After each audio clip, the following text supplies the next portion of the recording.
If a little green is good, more is even better. Now, back to Green is Good with John Shigarian and Mike Brady. Welcome back to Green is Good, and we're so excited to have on Gia Machlin from my hometown of New York, New York. Gia is the president, CEO, and the founder of EcoPlum.com, EcoPlum.com. Welcome to Green is Good, Gia. Thank you so much for having me, John. Hey, you know, Gia, your resume, it would take me the whole 22-minute show to read your resume on air, and you already are a very successful woman entrepreneur. Talk a little bit about your past before you founded EcoPlum, what you were doing before, and how you came to the epiphany or the decision to found EcoPlum.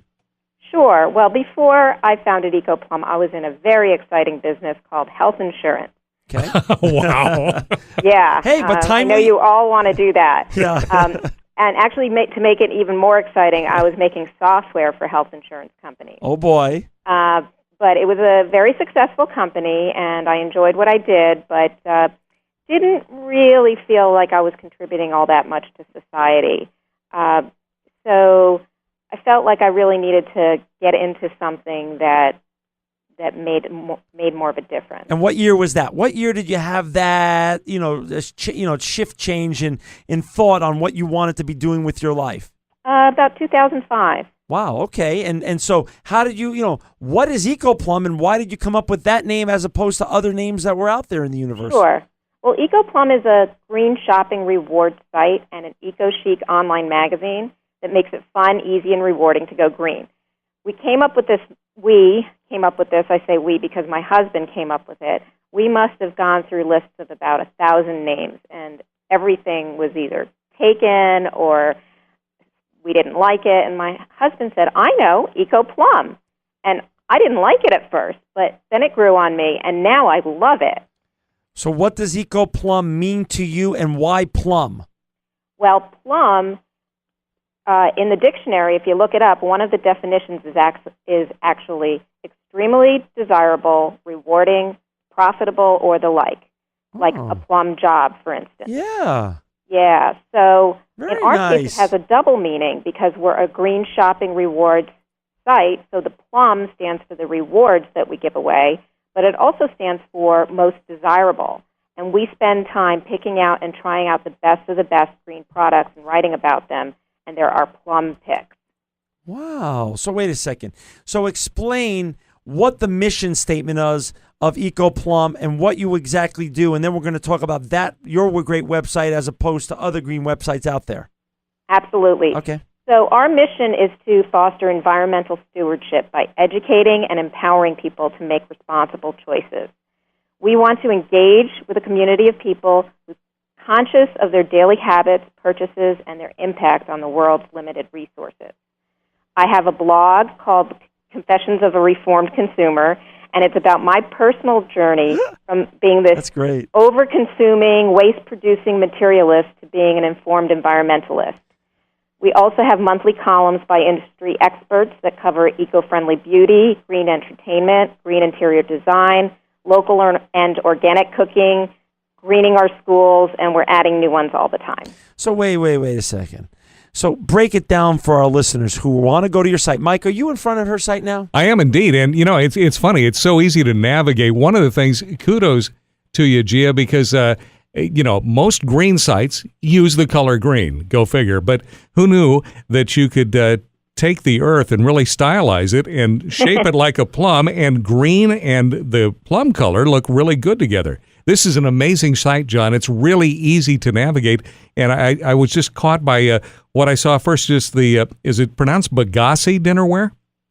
Bagasse dinnerware. And all of this stuff, John, is compostable. It's all made from sugar cane. Awesome. Yeah, this is really very cool. So, yeah, I'm on the site, and if you're listening right now and you got your laptop or you're sitting in your office at your desk, go on to the site. It's EcoPlum, EcoPlum.com. Great site. You're going to love it. So, so explain to our listeners then, and thank you, Mike, for that. What is, Gia, they can go on the site and buy green products, or can they? That's correct. Okay. It's a combination of a commerce site and an online magazine. So they can go on our site and they can buy products. All of our products have been screened by third-party certification agencies. Okay. And they can buy them, and when they buy them, they earn eco chips. Eco chips can then be used for more purchases or donated to environmental causes. Interesting. We also have information on our site, and that's where all of the monthly columns that I just talked about come in. Gotcha. So it's a learning experience, it's potentially a buying experience, it's an earning experience, and it's also a social experience, and people get to share their best habits, best practices, and their tips. That's right. If you think of content, Yep. commerce, and community, Wow. it really is those three things. So I say now, so when you had this epiphany and you started this great company, when you looked at, okay, you created with your husband EcoPlum.com. Well, actually, I didn't create it with him. He just came up with the name. Okay, all right. Well, that's sort of a collaboration. So who were your competitors in this space, or were there none? And who are your competitors today? Sure. Well, when I first started or conceived of EcoPlum, Sure. there weren't too many sites out there. Okay. I have to say a ton of them came into existence in the last couple of years. Okay. But many of the sites out there cater to true blue environmentalists. They offer products for people who kind of already know what they want. Okay. And we're here to help people who are new to the green experience, the green newbie. For example, a busy working mom or a person who just wants to do the right thing but doesn't know where to start. Gotcha. So we do the legwork for you so you can easily find what you're looking for. Gotcha. That's so great. So, and you, as you just mentioned, you have a blog on the site called Confessions of a Reformed Consumer, which is such a great name. And you talk in that blog about MIGGSs. What? Help me out here. So that's a MIG. What is that? And a MIG is a term to describe a person who, it's my term actually, Oh. to describe a person who maybe isn't doing what they should be, not changing their wasteful habits or, doing as much green as they should be because of, they may be feeling they may have feelings of insignificance, helplessness, maybe even a little bit of laziness and mistrust.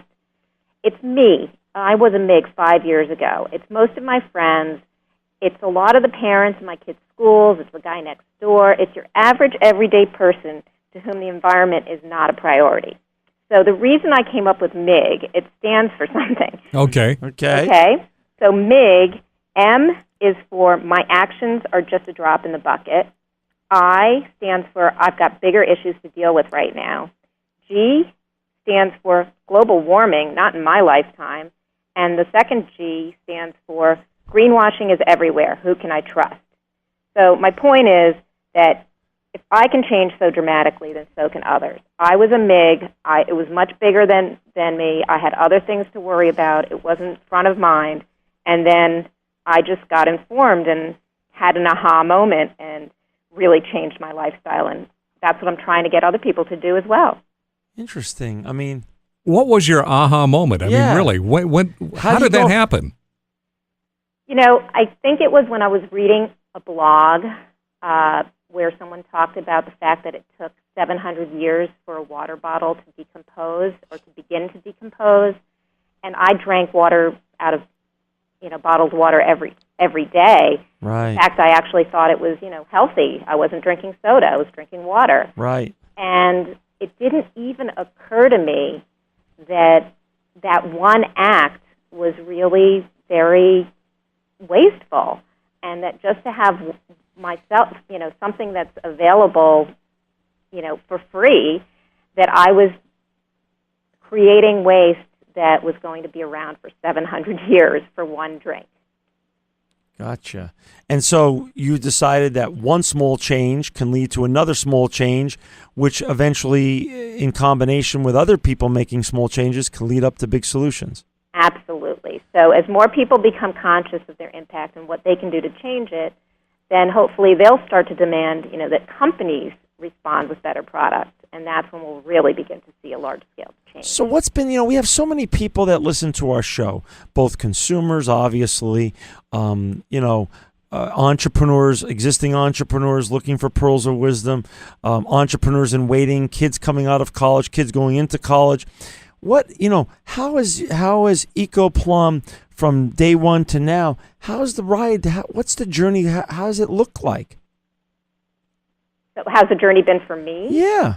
And for EcoPlum, in the beginning when you started talking to your MIG friends and neighbors and family members and started sharing what the EcoPlum vision was, how was it received then? How is it being received now? Now that it seems like we've passed that tipping point in the U.S. and other parts of the world, frankly, and the green revolution really is alive and is really not a fad. It's really a trend that's here to stay. Yeah, well, definitely people are catching on. And there's been quite a big transformation. But I have to say, John, that still there's a lot of education and a lot of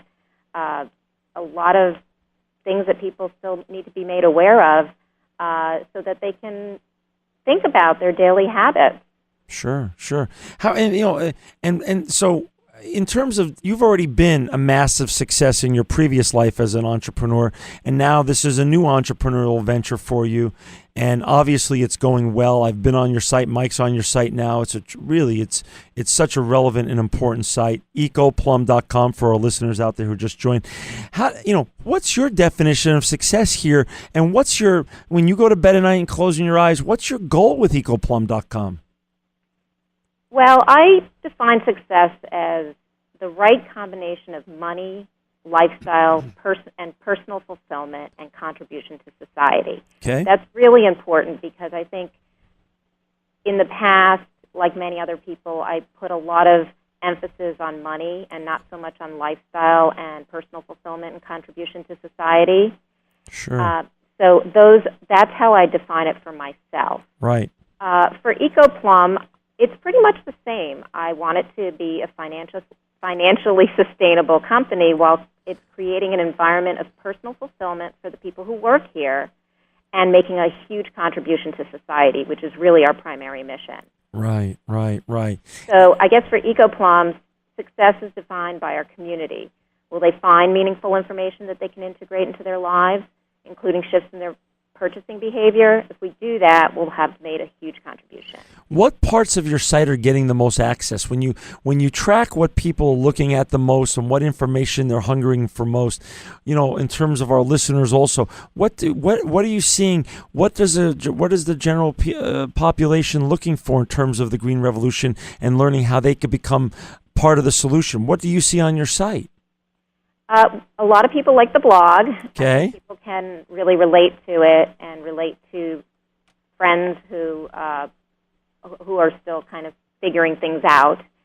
And we also get a lot of traffic on our Eco Tips section where we give small tips for making little changes, like you said, that lead to bigger changes and can eventually make a big difference.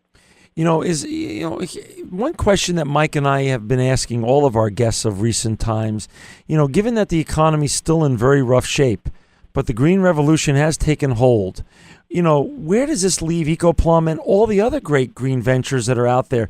Is this an exciting time? And if you were to sum up your feelings now, are you hopeful? Are you are you discouraged? What's the general feeling now? And what's your visibility on the future for not only EcoPlum but for in general the sustainability movement?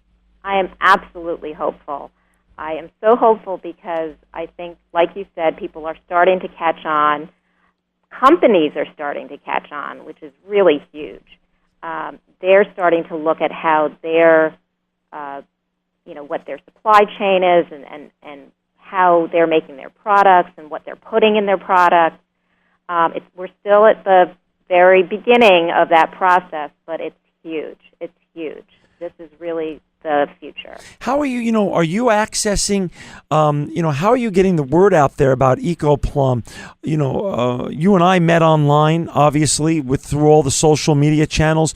Are you accessing Twitter and Facebook and the Google search engines? Or what's your vision and what's in a new media world? How are you pushing out the message of EcoPlum and the brand of EcoPlum? Well, we're very, very active on social media. We have a Facebook page that has a lot of engagement, a lot of conversation. We're on Twitter and everything else, and that's just been great. I have people that I communicate with in New Zealand and Australia through Twitter that are huge supporters of EcoPlum. That's awesome. So it's really been great. We've utilized a lot of social media and other traditional channels, like going on this show. Hey, and I know you have two wonderful children, Noah and Talia. I mean, because you've gone from healthcare to the environment and green, are you the cool mom now in school? I'm pretty cool. If you do say so yourself. If I do say so myself. We sponsor a lot of things at my kids' schools, so gotcha. I have to say they're having a good time. Your traditional background in the healthcare world was B2B, but EcoPlum obviously is for our wonderful listeners out there. It's more of a consumer-focused site. What's the role for EcoPlum in the B2B world and in the business world? What do you see the role for EcoPlum in that world? So we've been exploring the area of bringing personal sustainability programs into the workplace, which is something I know that Saatchi and Saatchi S has worked with and some other big companies. It's something we're very interested in because it's reaching the consumer where they work and getting them to think about their habits and changing their habits, as well as helping green businesses with their green employee engagement programs, getting the employees more involved with greening the company. So those are areas that we're looking into right now. Perfect. And what other things about EcoPlum do you I love your tagline, by the way, where it pays to buy green. And there's no shame in saying that, rewarding people who are just putting their toe into the green revolution and inspiring them and motivating them to slightly change their behavior. It's a wonderful and a workable and it can be a very successful model. So EcoPlum.com, where it pays to buy green. What is your vision though for the future? What from this point on, you've gone through the pioneer years now, and now things are a little wind is coming at your back as it is for other green entrepreneurs. What do you see the visibility for? Where can you take EcoPlum, and what's your game plan for the next couple of years? Well, I think the possibilities are pretty endless. We are coming out with a new site design and a lot of new features in the fall. We're going to have a big announcement. Very, very excited about it. And like I said, we've got some business-to-business ideas that we're working on, and we're going to be building up that side of the company, and it's just going to take off from there.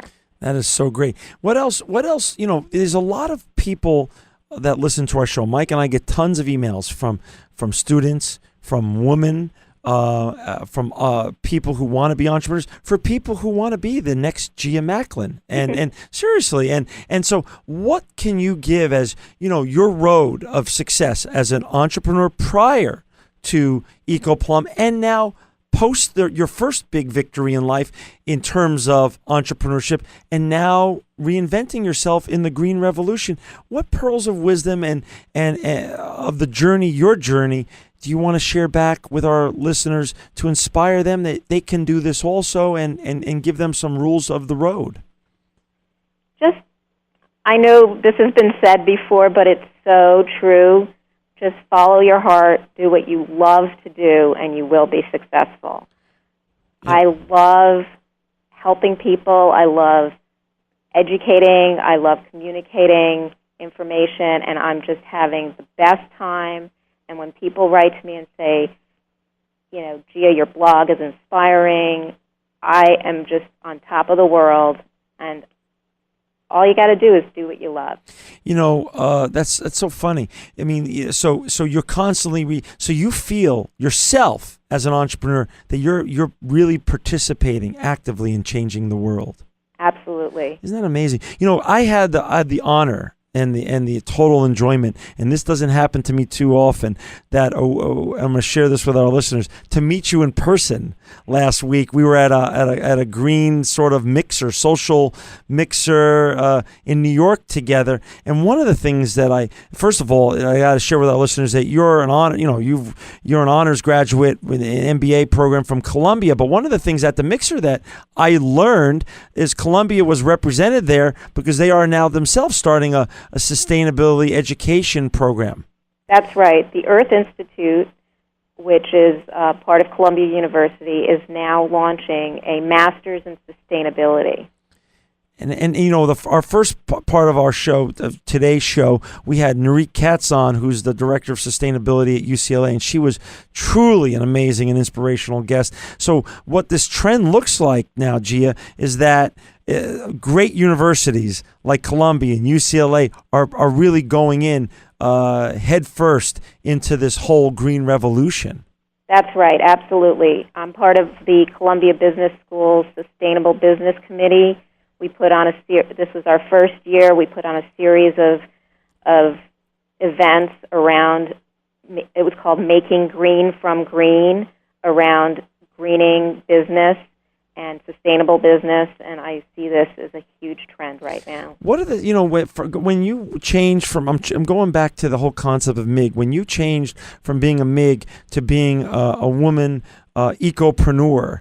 How did the household change in terms of the DNA of your children and your husband and you and your behavior in the household in terms of water conservation, as you said, and bottles usage and recycling? What happened in the Machlin household?